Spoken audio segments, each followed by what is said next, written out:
There is a silent pain that does not scream, yet it remains, like a constant echo inside someone who only wishes to be chosen by a person who never truly looked back, as if love were always a half-open door, never fully open, never fully closed.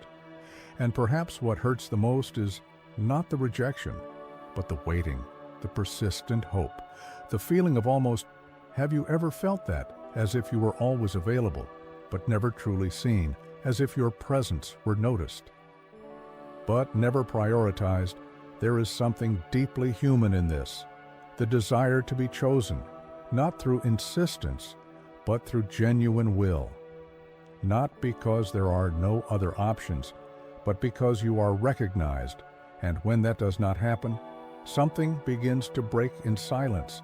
You begin to ask yourself, what is missing in me? What needs to change? What needs to be adjusted? And without realizing it, you begin to reshape yourself, to reduce parts of who you are, to soften your intensity, to hide what you feel. All of this in the hope of fitting into the gaze of the other. But what is most curious is that the more you try to fit, the less whole you feel. And this pain is not only about the other, it is about something deeper, something that pulses behind every attempt, as if within you there were an ancient need to be validated, to be recognized, to be chosen. And perhaps that need did not begin now. Perhaps it comes from much earlier, from places where you learned that you had to earn attention, that you had to deserve presence, that you had to prove your worth.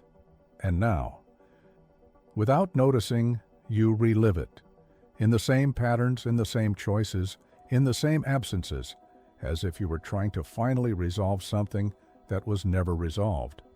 But this time, in the field of love, and this is where the pain intensifies, because it is not only about the one who did not choose you.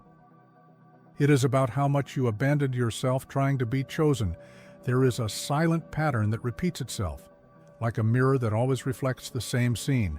You give yourself, you get closer, you become involved, and then something begins to be missing. The other distances themselves. The other hesitates.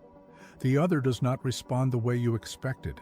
And even so, you remain, as if trying to convince the reflection to change. But the reflection does not change.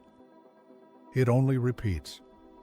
And every repetition deepens the feeling of emptiness, like an echo that always returns the same. And perhaps you have already noticed this, but you still have not been able to leave, because there is a part of you that believes that this time it will be different, that this time you will be chosen, that this time the other's gaze will stay. But the cycle continues, and it is not a coincidence. There is an invisible logic in it, a kind of emotional programming.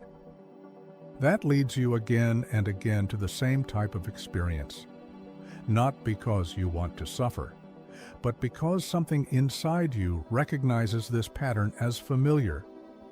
And what is familiar, even if it is painful, feels safe.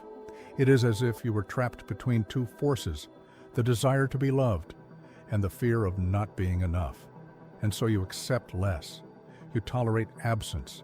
You interpret crumbs as signs, and you call that hope. But deep down, there is a silent struggle happening. A constant attempt to fill something that was not filled before. And every time you are not chosen, it does not only hurt, it confirms something within you, something you may never have wanted to believe. But that continues to be reinforced, that you need to try harder, that you need to be better, that you need to deserve it. And so, the mirror keeps reflecting, not the love you desire, but the wound that has not yet been recognized. Perhaps the issue was never about the other, but about what you project onto them. There is a concept within analytical psychology called projection, and it reveals something essential. We do not see the other as they are. We see the other through what we carry within. And when you desire to be chosen with such intensity, Perhaps it is not only about love, perhaps it is about a part of you that has never been chosen by yourself. And so, you search in the other for what should be born within. Validation, recognition, belonging, but the other cannot sustain that because that responsibility is not theirs. And when they fail, you feel as if you are being rejected. But in truth, it is an internal structure that is being exposed, an inner absence that asks for awareness. Carl Jung expresses this with profound clarity. Everything that irritates us about others can lead us to an understanding of ourselves. Carl Jung. And perhaps what hurts you the most is not that the other did not choose you, but how much that reveals something within you, something that is still waiting to be seen. Projection creates an illusion that the other possesses what you lack, but that is only an image, a psychological construction. And when that image breaks, you feel as if you are losing something real, but in truth, you are being invited to see what has always been within you, waiting to be recognized. Then the pain changes its place. It is no longer only about the other. It becomes an internal call, a silent invitation to look within, without escape, without distraction, without masks. And perhaps, for the first time, you realize that the desire to be chosen was also an inner request for you to finally choose yourself. And when this awareness begins to emerge, something slows down within you, not as an immediate solution, but as a different kind of silence, a silence that does not weigh, but observes.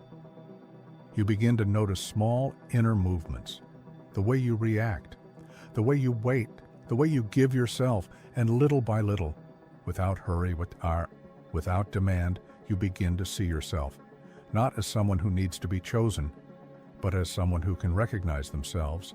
And that changes something deep, because when you recognize yourself, the urgency fades, the anxiety softens, the need to prove yourself slowly disappears, and love stops being a desperate search and becomes a possible space, but not a mandatory one.